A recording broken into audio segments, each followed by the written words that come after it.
Dan Farah langsung melihat sosok perempuan itu bilang, pergi.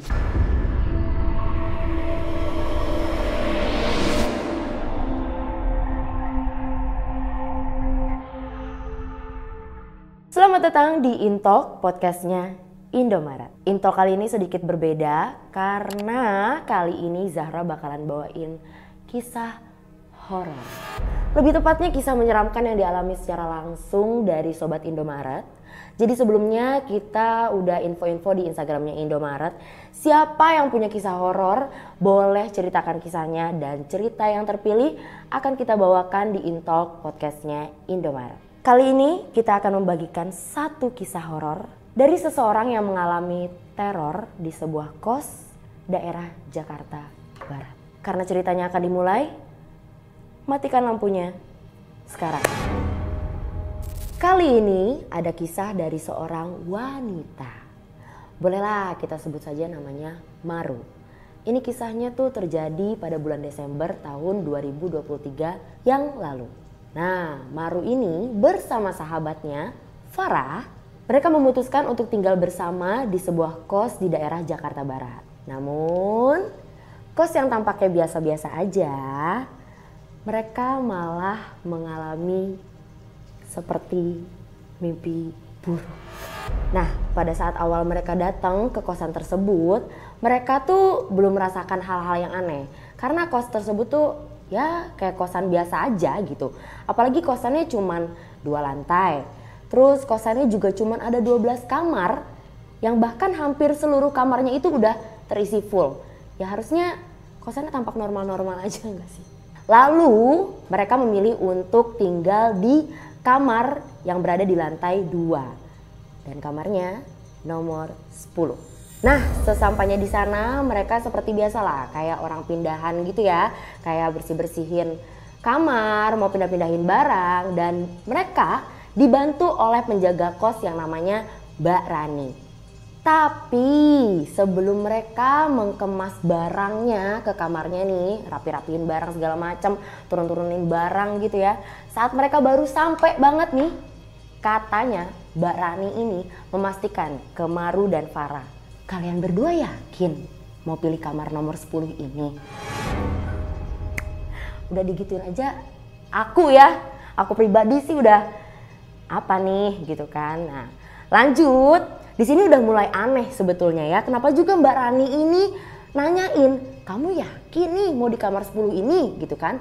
Tapi Farah menjawab, sahabatnya Maru ini, dia menjawab, yakin kok Mbak, emang kenapa sama kamar ini? Dari pertanyaannya Farah, Mbak Rani ini cuman jawab sambil senyum, gak apa-apa. Ya udah, sebelum kalian menempati kamar ini, Mbak kasih tahu dulu kalau di sini ada aturan yang harus kalian taati. Awalnya semuanya tampak baik-baik aja sampai Mbak Rani penjaga kos ini memperingatkan Maru dan Farah untuk mentaati aturan-aturan yang harus diikuti. Rasanya aja udah aneh ya. Aku aja kalau misalnya ngebayangin nih, kalian tuh pindah ke sebuah kos, kalian akan menempati sebuah kos, dan kamarnya nih kalian udah diomong-omongin, kalian yakin nih mau di kamar ini? Tapi kamar ini ada peraturannya loh. Kalau aku jadi Maru dan Farah sih udah, maaf, gak jadi aja. Udah gak jadi aja. Lanjut, Mbak Rani pun menjelaskan apa saja peraturan-peraturan yang harus Maru dan Farah taati. Peraturan pertama, ketika waktu menjelang maghrib, Maru dan Farah harus menutup semua jendela dan juga pintu, jangan biarkan terbuka.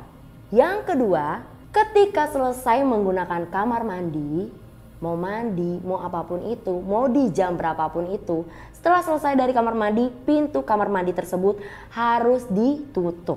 Tidak boleh dalam keadaan terbuka. Lanjut, yang ketiga Mbak Rani memastikan untuk Maru dan Farah berdoa terlebih dahulu sebelum tertidur. Ya ini masih biasa aja karena memang harus berdoa ya sebelum tertidur. Yang keempat, jangan pernah buka pintu di atas jam 12 malam. Ini rasanya aja baru datang tuh udah kayak gak boleh ngelakuin ini, gak boleh ngelakuin itu, gak bebas ya. Kenapa Maru dan Farah nih tetap lanjut ngekos di sini gitu ya. Setelah Mbak Rani memberitahukan 4 peraturan yang harus ditaati oleh Maru dan Farah, Mbak Rani bilang lagi ke mereka, jangan langgar satupun aturan yang sudah saya sebutkan tadi ya. Singkat cerita, Maru dan Farah ini mulai menyusun barang-barangnya masuk ke dalam kamar. Dan gak kerasa nih, waktu udah menjelang sore. Ingat kata Mbak Rani tadi, peringatan-peringatan yang dikasih tahu sama Mbak Rani, Maru dan Farah pun langsung menutup jendelanya, pintunya, dan tirainya. Lalu setelah mereka mengemaskan, ya capek lah ya, Farah pergi mandi. Lalu nanti bergantian dengan Maru. Tapi saat Farah sedang mandi, Maru ini melihat sosok perempuan yang mondar-mandir di depan kamar kos mereka. Akhirnya Maru nunggu Farah sampai Farah selesai mandi, lalu Maru berceritalah ke Farah. Farah, tadi aku melihat ada sosok cewek, sosok perempuan mondar-mandir di depan kamar kos kita. Farah menjawab, hah serius? Mana? Gak ada. Pas Farah ngelihat ke arah jendela, sosok perempuan itu udah gak ada. Setelah perbincangan itu akhirnya bergantianlah Maru yang mandi sekarang. Setelah Maru selesai mandi, Farah tiba-tiba ngomong dengan suara yang ketakutan. Mar, ternyata kamu bener Mar. Ada yang gerak-gerak di dekat jendela. Akhirnya Farah pun percaya sama cerita Maru tadi. Karena pas Maru lagi mandi, Farah pun melihat sosok perempuan yang sama dilihat oleh Maru. Lalu singkat cerita, saat sekitar pukul jam 5 pagi, saat Maru ke kamar mandi, betapa kagetnya Maru ngelihat ada gulungan rambut dan gumpalan darah yang tiba-tiba ada di kamar mandi. Langsung Maru bangunin Farah dan teriak, Ra, ayo ikut aku ke kamar mandi. Ini darah sama rambut siapa? Kamu lagi datang bulan ya? Farah pun langsung melotot sejadi-jadinya dan merinding sejadi-jadinya. Farah pun menggelengkan kepala, yang artinya dia menjawab pertanyaan dari Maru bahwa dia sedang tidak datang bulan. Yang artinya lagi, itu darah bukan punya Maru atau Farah. Dan akhirnya Maru pun mengingat-ingat saat tadi Maru akan ke kamar mandi, pintu kamar mandinya ini dalam keadaan sudah terbuka. Dan dia langsung nanya, Far, kamu semalam kebangun dan ke kamar mandi. Kamu lupa tutup pintu kamar mandi ya? Farah pun mengangguk dan menjawab, astaga iya aku lupa kayaknya nggak tutup pintu. Langsung di situ Maru pun mulai curiga. Apa ini akibat dari Farah melanggar salah satu peraturan yang Mbak Rani sebut? Gak tutup kamar mandi jadi ada gumpalan darah dan gumpalan rambut. Kalau kamu jadi Maru dan Farah, aku pingsan sih. Singkat cerita, hari-hari selanjutnya Maru dan Farah pun selalu diganggu sama penghuni yang ada di kamar nomor 10 tersebut. Dari mulai perempuan yang selalu mondar-mandir di depan jendela mereka, dari mulai suara ketukan pintu yang bikin Maru sama Farah tuh terbangun di pagi buta. Dan yang lebih parahnya lagi, Maru dan Farah ini pernah melihat saat mereka pulang bekerja, saat membuka pintu kamar mereka, ada jejak kaki yang penuh sama tanah merah. Dan mereka entah itu jejak kaki siapa. Dan mereka pun langsunglah nyari Mbak Rani. Langsung mereka ngomel ke Mbak Rani ini. Mbak Rani, ini jejak kaki siapa? Padahal aku tuh udah kunci kamar loh. Siapa yang bisa-bisanya masuk ke kamar kita?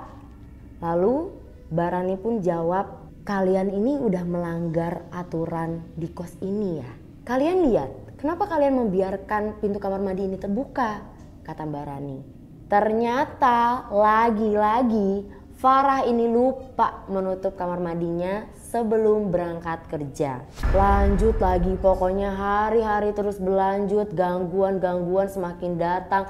Ditambah lagi ada suara perempuan yang selalu merintih tengah malam. Sampai-sampai mereka berdua susah untuk tidur. Dan akhirnya suatu hari Farah ini datang bulan dan dia merasa badannya gak enak banget. Jadi Maru ini memutuskan untuk kerja sendirian dan Farah ditinggal di kamar kosnya. Dan singkat cerita lagi, pada hari itu Maru memutuskan untuk lembur. Tapi sayangnya Maru ini lupa untuk ngabarin Farah. Akhirnya Maru pulanglah ke kos tersebut sekitar jam 8 malam lah ya. Lalu sesampainya di kos, Maru ini masuk kamar dan melihat Farah yang sedang tertidur. Tapi awalnya Maru ini ngelihat Farah nih kayak ya udah dia marah aja, kayak ngambek aja.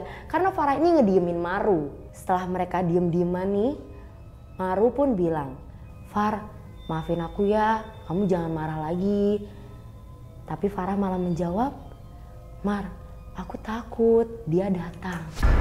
Siapa yang datang? Gitu kan. Setelah Farah bilang kayak gitu, Maru pun bingung dan bertanya-tanya sebenarnya apa dan siapa yang Farah maksud. Sampai akhirnya Maru pun melanjutkan pekerjaannya sambil ngecek Farah lah ya keadaannya Farah.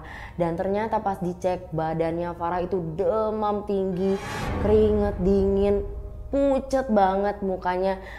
Tapi mau gak mau Maru pun harus tidur juga kan, harus istirahat juga. Jadi Maru tertidurlah dia. Dan saat Maru tertidur, Maru pun bermimpi. Ada sosok yang mengejar-ngejar Farah sambil membawa tali tambang. Mau ngejar-ngejar Farah sampai akhirnya Farah mau melompat dari jembatan. Dan akhirnya mimpi itu membuat Maru terbangun. Yang lebih kagetnya lagi setelah Maru ini terbangun dari mimpinya, Farah udah gak ada di depan matanya Maru. Kagetlah Maru, dia langsung nyari-nyari Farah di mana, di kamar mandi gak ada, di kasurnya gak ada. Dan sampai dia ngelihat pintu dalam keadaan terbuka, langsung tanpa pikir panjang Maru lari keluar dari kamarnya dan mencari Farah ada di mana. Maru pun panik, Maru pun terus-terusan mencari Farah ada di mana, dan sampai akhirnya Maru kaget banget ngeliat kondisinya Farah yang udah mau loncat dari lantai 2. Maru pun tanpa pikir panjang, Maru langsung narik Farah. Farah, sadar Farah! Dia langsung membawa Farah ke dalam kamar lagi sampai dia ditanya, Farah kamu ini apa-apaan? Apa yang kamu lakuin Farah? Akhirnya setelah Farah pun sadar, Farah pun bingung sama apa yang terjadi. Ternyata semua apa yang dilakukan Farah tadi itu dalam kondisi tidak sadar. Lalu saat makan malam, Farah ini menceritakanlah apa yang sebenarnya terjadi ke Maru. Jadi ceritanya saat malam Maru lagi lembur bekerja, ada yang ngetok-ngetok kamarnya Farah. Nah Farah nih ngebuka lah pintunya, tapi nggak ada siapa-siapa. Malah ada angin aja gitu kenceng pas dia buka pintunya. Setelah itu Farah langsung nelfon lah ke Maru. Ternyata kan Maru ini masih ada di kantornya.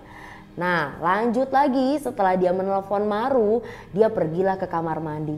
Setelah di kamar mandi, Farah ngerasa kayak ada yang merhatiin dari atas lubang kamar mandi. Dan ternyata pas Farah lihat, ada sosok perempuan dengan rambut gimbal, mukanya yang serem. Dan disitulah dia benar-benar gak bisa bergerak, dia membeku sejadi-jadinya. Dan Farah langsung melihat sosok perempuan itu bilang, pergi. Sejak itulah Farah langsung jadi demam, mukanya pucat, lalu terjadilah kejadian itu. Akhirnya setelah Maru mendengar cerita Farah, mereka memutuskan untuk pindah kosan keesokan harinya. Sore harinya sebelum mereka pergi, sebelum mereka pindah dari kosan ini, mereka bertemulah sama penghuni kos lain. Namanya Mas Bagas dan Mbak Ayu. Akhirnya mereka berdua ini menceritakan ke Farah dan Maru apa yang sebenarnya membuat kamar nomor 10 ini jadi begitu menyeramkan. Jadi ceritanya begini, beberapa tahun yang lalu ada mahasiswi yang tinggal di kamar nomor 10 itu. Dan dia benar-benar depresi banget karena dia ditinggal sama kekasihnya karena gak mau bertanggung jawab atas kehamilannya. Mahasiswi itu pun depresi sejadi-jadinya dan dia nyoba buat gugurin kandungannya berkali-kali. Akhirnya dia memutuskan untuk mengakhiri hidupnya dengan cara loncat dari lantai 2 kamar nomor 10. Akhirnya mahasiswi tersebut tewas di tempat. Sejak saat itulah mulai banyak banget datang teror-teror di kosan tersebut. Terlebih lagi sangat-sangat mengganggu dan menyeramkan di kamar nomor 10. Setelah mendengar ceritanya, Farah dan Maru pun akhirnya pindah kos. Tapi sebelum mereka pergi ninggalin kos itu, mereka ngeliat lagi sosok perempuan yang biasa mondar-mandir di depan jendelanya mereka. Dan sosok perempuan itu senyum ke Maru dan Farah. Kayak seakan-akan perempuan itu tuh ngomong kayak, makasih udah pergi dari kamar ini. Menurut kalian, apakah ini akhir dari teror yang mereka alamin? Atau justru sebaliknya, ini adalah awal dari sesuatu yang lebih menakutkan. Kalau misalnya kalian ada di posisi Maru dan Farah, apakah kalian berani untuk tinggal di kamar nomor 10 itu? Jangan lupa juga untuk like dan subscribe kalau misalnya kalian mau denger lebih banyak lagi cerita horor yang seru banget. Dan jangan lupa juga untuk komen di bawah gimana pendapat kalian soal cerita yang satu ini. Soal cerita salah satu kosan yang ada di Jakarta Barat ini. Sampai jumpa di cerita horor Sobat Indomaret selanjutnya.